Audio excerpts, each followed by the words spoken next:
Schedule tribe community के अंदर बंटवारा करने की जो जजमेंट सुप्रीम कोर्ट की आई है, मैं उसकी भर्त्सना भी करता हूं उस जजमेंट की और उसे लड़ाई करवाने वाला मानता हूं। सुप्रीम कोर्ट की जजमेंट के बारे में जितना भी बुरा कहा जाए वो कम है, जितने भी शब्द इसकी बुराई के लिए कहे जाएं वो कम है। रिजर्वेशन जो है इस देश को की तरक्की के लिए है, ये नहीं है किसी के ऊपर एहसान नहीं है। जो लोग रिजर्व कैटेगरी से नहीं आते वो सारे देश को बर्बाद कर रहे हैं, ये मुझे बताने की कोई जरूरत नहीं है। सरकारी नौकर में 90% कौन है? जनरल कैटेगरी के लोग, मतलब वो नालायक है ना, इसीलिए प्राइवेटाइजेशन की जरूरत पड़ रही है। जो ईडब्ल्यूएस है, क्या SC ST OBC के लोग गरीब नहीं होते? और उसको सुप्रीम कोर्ट ने अलाउ किया है कि हाँ SC ST और OBC के लोग गरीब नहीं होते, इसलिए इकोनॉमिकली वीकर सेक्शन जो सिर्फ इकोनॉमिक बुनियाद पे है उसमें सिर्फ जनरल कैटेगरी के लोग आएंगे। इससे बड़ी बेईमानी कोई हो सकती है देश में?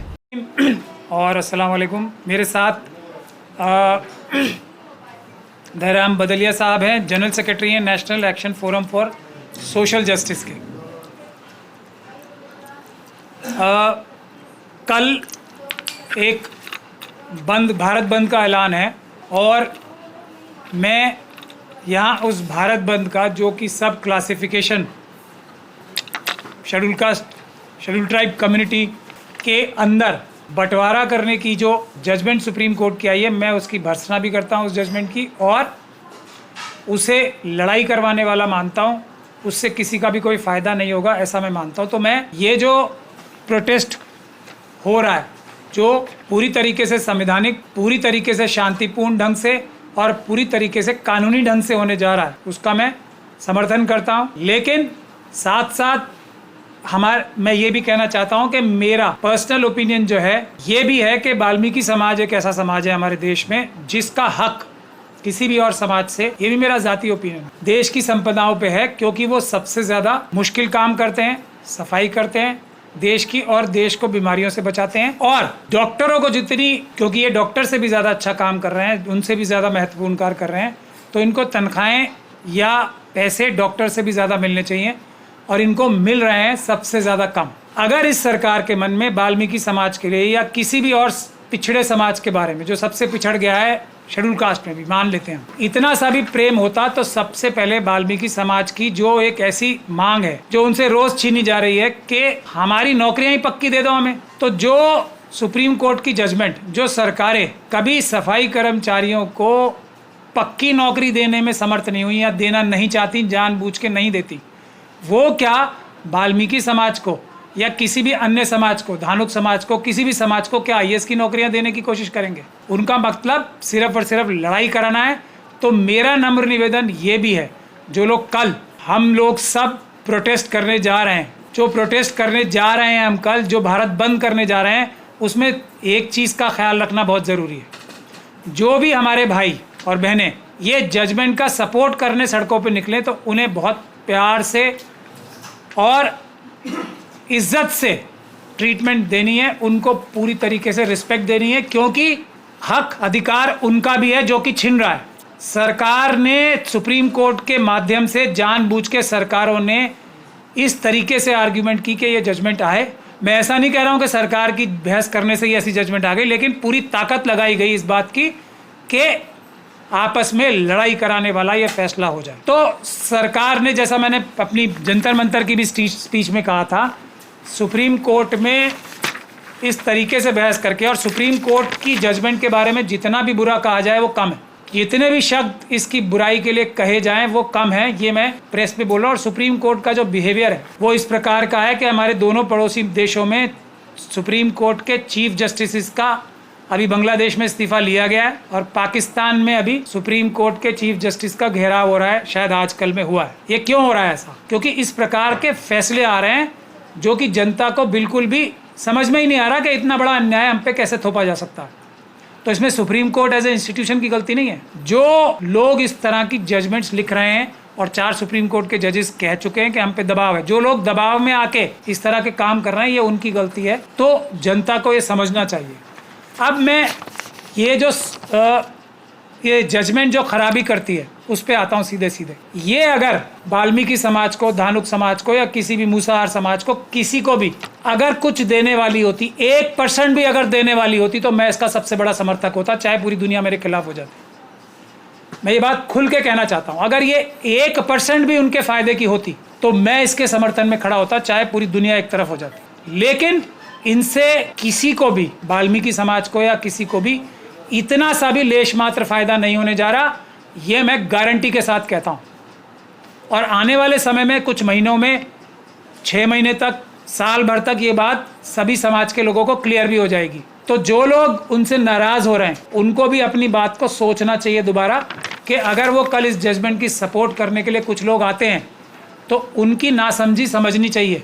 ये समझना चाहिए कि इन्हें हमसे बड़ा धोखा इनके साथ हो रहा है, ये बात समझने की है। और इसी बात को समझ के कल का ये पीसफुल आंदोलन होना चाहिए। करने दीजिए प्रोटेस्ट, उन्हें भी, उनको स्वागत करने दीजिए। उनको अभी कुछ महीनों में, कुछ दिनों में, कुछ हफ्तों में, कुछ महीनों में खुद समझ में आ जाएगा और वो सब लोग एक प्लेटफॉर्म पे आएंगे। लेकिन उस एक प्लेटफॉर्म पे लाने के लिए क्या ज़रूरी है वो मैं बताना चाहता हूँ। हमारी कल के भारत बंद में जो सबसे पहली डिमांड होनी चाहिए वो होनी चाहिए बैकलॉग की जितनी नौकरियां हैं, करोड़ों नौकरियां बैकलॉग में हैं, जो बेहतरीन नौकरियां हैं ना। आप लोग सोचिए, ये सालों साल से जो रिजर्वेशन दी गई है या जो हक था, जो हज़ारों साल का हक मारी हुई थी, वो कुछ सालों से देने का झूठा वादा हुआ है, दी नहीं है कभी भी, मिली नहीं है कभी भी किसी को भी। ये बिल्कुल जिम्मेदारी के साथ में बात कह रहा हूँ, किसी को नहीं मिली है।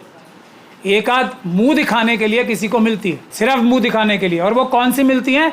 जो सबसे बचे कुछ ही नौकरियां होती हैं, अच्छी अच्छी मलाईदार नौकरियां, क्रीमी लेयर वाली नौकरियां तो सब बैकलॉग के माध्यम से, नॉट फाउंड सूटेबल के माध्यम से। पहले नॉट फाउंड सूटेबल, फ्रॉड, उसके बाद एकदम ये दिखाया जाता है कि जी यहाँ पे तो कोई काम करने वाला ही नहीं है, और इसके बाद उनको जनरल कैटेगरी में कन्वर्ट किया जाता है 2-3 साल बाद। और उस तरीके के हमारी करोड़ों नौकरियां पड़ी हुई हैं जो मिल सकती हैं, जिसको मिलकर लड़कर लेने की बात है। मुझे नहीं लगता कि वाल्मीकि समाज का एक भी परिवार ऐसा रह जाएगा। वाल्मीकि समाज क्या, शेड्यूल कास्ट परिवार में, समाज में कोई भी एक परिवार ऐसा रह जाएगा जिसके पास अच्छी से अच्छी नौकरियां नहीं होंगी, अगर वो करोड़ों नौकरियां बैकलॉग की जो पड़ी हुई हैं उसके लिए लड़ाई हो। ये सुप्रीम कोर्ट की जजमेंट के माध्यम से सरकार ने क्या किया, अगर आप सोच लीजिए। पहले तो रिजर्वेशन की बात पे आ जाते हैं। रिजर्वेशन जो है इस देश को की तरक्की के लिए है, ये नहीं है किसी के ऊपर एहसान नहीं है। जो लोग रिजर्व कैटेगरी से नहीं आते वो सारे देश को बर्बाद कर रहे हैं, ये मुझे बताने की कोई जरूरत नहीं है। हर क्षेत्र में आज सरकार खुद क्यों कह रही है कि सरकारी नौकर जो है वो इस लायक नहीं है, इसे हमें प्राइवेटाइजेशन करनी पड़ रही है। यही वजह देती है ना सरकार कि सरकारी नौकरी जो है, नौकर जो है वो काम नहीं कर पा रहे हैं। सरकारी नौकर में 90% कौन है? जनरल कैटेगरी के लोग, मतलब वो नालायक है ना, इसीलिए प्राइवेटाइजेशन की जरूरत पड़ रही है। पहली बात आप ये समझ लीजिए कि, और ये बात सच है, वो नालायक ही हैं, इसीलिए तो प्राइवेटाइजेशन की जरूरत पड़ रही है। अब जो हमारे रिजर्वेशन का हक था, जो देश की तरक्की करा था, जो एफिशिएंट लोगों को सरकारी नौकरियों पर रखता, उसको कैसे कैसे खत्म किया गया है। पहली चीज तो मैंने आपको बताई दी, एनएफएस और बैकलॉग। दूसरी चीज है बड़ी प्राइवेटाइजेशन। प्राइवेटाइजेशन करके भी नौकरियां खाली गई। अब 2011 के सेंसस में से 16.5 से भी ज्यादा % शेड्यूल कास्ट कम्युनिटी के लोग हैं। 17% शेड्यूल कास्ट कम्युनिटी के लोग हैं 2011 के सरकारी सेंसस से, और रिजर्वेशन कितनी मिल रही है? 15%। तो 1.5-2% की हकमारी तो वैसे ही हो गई। इसी प्रकार से 1 से ज्यादा % की हकमारी शेड्यूल ट्राइब की हो गई। रिजर्वेशन संख्या के हिसाब से होता है ना, तो 1.5% नौकरी तो सीधी सीधी चुरा ली। उसके बाद बैकलॉग से चुरा। बैकलॉग से आपको पता है कितनी चुराई जा रही है नौकरियां? किसी भी जगह पर, किसी भी समय पर, किसी भी वक्त पे 50% भी नौकरियां नहीं मिली है हमारे लोगों को, शेड्यूल कास्ट लोगों को। तो ये जो खाली पड़ी नौकरियां हैं, ये क्या नौकरियां नहीं हैं? और ये तो जो खाली पड़ी हैं वो ज़्यादा अच्छी हैं, क्योंकि बची कुची नौकरियां ही दी जाती हैं।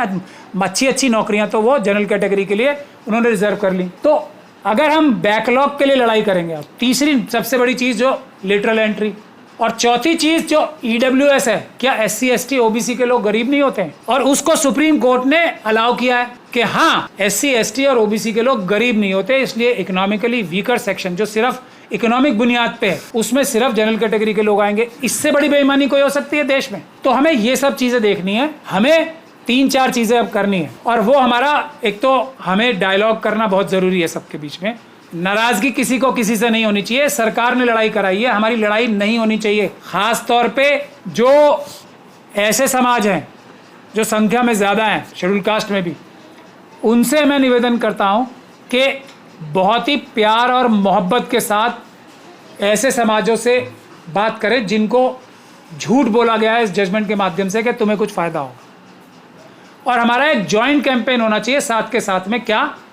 पहला कि हमें बैकलॉग की सीटें चाहिए, इससे पहले कि कोई भी जनरल कैटेगरी की नौकरी अब आगे मिले कभी भी। पहले सारे बैकलॉग की जो चोरी की सीटें, जो डकैती डाल के हमसे छीन ली गई हैं, पहले उनको भरा जाए। वो सीटें भले ही हमें जनरल कैटेगरी के लोगों से जो नौकरियों पे बैठे हैं उनको नौकरी से निकाल के हमें मिले या नई नौकरियां मिले, पहला काम वो। ये एक हमारा जॉइंट एजेंडा होना चाहिए, कॉमन मिनिमम प्लेटफॉर्म होना चाहिए, पहली डिमांड। दूसरी डिमांड ये होनी चाहिए वाल्मीकि समाज के लिए स्पेशली, कि वाल्मीकि समाज की जितने भी सफाई कर्मचारी हैं उनको नौकरियां पक्की, ये हमारा कल का आंदोलन जो है ना उसमें डिमांड होनी चाहिए। मैं ये गुजारिश करना चाहता हूँ, सबकी ठेकेदारी प्रथा समाप्त करके उनकी नौकरियां पक्की की जाएं। ये जॉइंट इकट्ठा आंदोलन होना चाहिए। तीसरी बात ये होनी चाहिए, जो SC ST सब प्लान है उसमें इतना पोटेंशियल है कि हर एक शेड्यूल कास्ट परिवार के पास 1 करोड़ रुपए आ सकता है। तीसरी मांग हमारी ये होनी चाहिए, वो भी चोरी और डकैती के माध्यम से करोड़ों रुपए हमारा चुराया हुआ, हर एक परिवार के पास 1 करोड़ रुपए आएगा SC ST सब प्लान पे अगर हम अमल करवा लें। ये तीसरी डिमांड होनी चाहिए। और चौथी डिमांड ये होनी चाहिए कि ये जो जजमेंट है इसके ऊपर सरकार बिल्कुल भी अमल ना करे, बल्कि इस जजमेंट को रद्दी की टोकरी में, श्रेडर में डाले और वो श्रेडर में डाल के उसके टुकड़े टुकड़े करके फेंक दिए जाए। मैं नहीं समझता अगर ये 4 डिमांड्स हमारी होंगी तो हमारे को कोई भी दिक्कत आने वाली है। लेकिन अगर हमने ये नहीं किया तो सरकार जो है, RSS जो है, BJP जो है, वो हमसे जीत चुकी है। उन्होंने जो मतलब था उनका देना, किसी का मतलब नहीं था, हमारे बीच में फूट डाल दी और अब वो तमाशा देखेंगे, चाहे कोई हमें मारे या हम किसी को मारें, फ़ायदा किसका होगा ये हमें समझना है। अगर हमें इस साजिश को तोड़ना है तो ये 4 डिमांड जो मैंने रखी हैं उसको कल के आंदोलन का हिस्सा बनना चाहिए। आखिरी बात में क्रीमी लेयर की बात करके ख़त्म करता हूँ। क्रीमी लेयर ही तो है ये भी, जो सब क्लासिफिकेशन कैसे होगी, यही कह रहे हैं ना कि एक समाज का हिस्सा जो ज़्यादा एक तरीके से संपन्न हो गया और कुछ समाज के इससे पीछे रह गए, यही तो क्रीमी लेयर है। और क्रीमी लेयर को गलत बता रहे हैं, सरकारी गलत, मोदी जी गलत बता रहे हैं, तो ये भी तो क्रीमी लेयर का एक तरीका ही है ना। सब क्लासिफिकेशन क्या है, ये भी क्रीमी लेयर है, इसको भी रद्दी की टोकरी में डालो। अब जो बुनियादी आखिरी बात ये है कि कानून हमारे अच्छे हैं। ये जजमेंट अगर आप लोग चाहेंगे तो मैं पढ़ के पॉइंट भी बता दूंगा आपको। ये जजमेंट ये कहती है कि सब क्लासिफिकेशन बहुत अच्छी बात है। चिनैया की जजमेंट बहुत घटिया जजमेंट थी जो सब क्लासिफिकेशन को मना करती थी। हाँ, जो क्रीमी लेयर का कॉन्सेप्ट है वो बड़ा अच्छा है, वो हर जजमेंट का क्रीमी लेयर का कॉन्सेप्ट अच्छा है, क्रीमी लेयर बिल्कुल अच्छा है।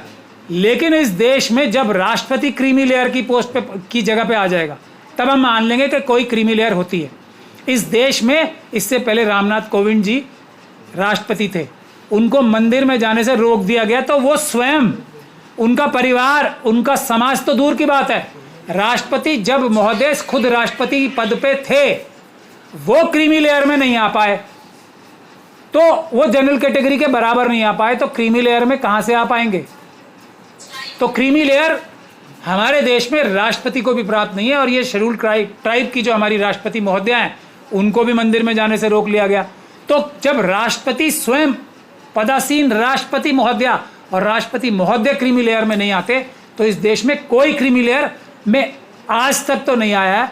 जब आ जाएगा तब की तब देखी जाएगी।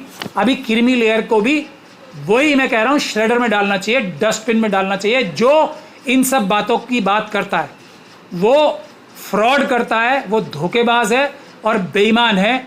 ये सब देखने में अच्छी लगती हैं चीज़ें, इसमें कोई शक नहीं है कि कुछ समाज का हिस्सा पिछड़ गया है शेड्यूल कास्ट और शेड्यूल ट्राइब समाज में से भी, इसमें कोई शक नहीं है। इसमें क्या झूठ है, इसीलिए तो ये फ्रॉड कर पा रहे हैं। लेकिन ये पिछड़ा क्यों है, वो पिछड़ा है बैकलॉग की वजह से, वो पिछड़ा है प्राइवेटाइजेशन की वजह से, वो पिछड़ा है लेटरल एंट्री की वजह से, वो पिछड़ा है क्योंकि बेईमान है। सुप्रीम कोर्ट ने आज तक अपनी कोई जजमेंट इंप्लीमेंट नहीं कराई कंटेम्प्ट जारी करके, एक भी, ना किसी हाई कोर्ट ने। तो बुनियादी बात यह है, इसलिए कल का आंदोलन बहुत सफल होना चाहिए।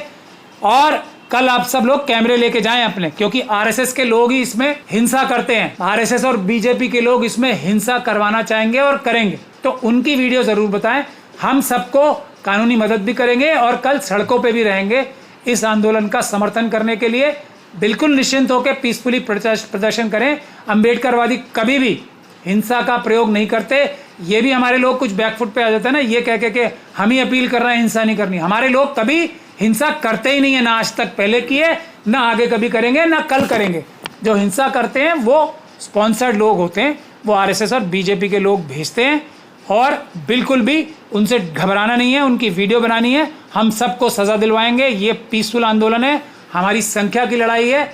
हम मुस्लिम समाज से भी ये गुजारिश करते हैं कि कल के भारत बंद में वो बढ़ चढ़ के हिस्सा लें, क्योंकि ये लड़ाई साझी लड़ाई है, ये लड़ाई वक्फ की भी लड़ाई है, ये लड़ाई रिजर्वेशन की भी लड़ाई है।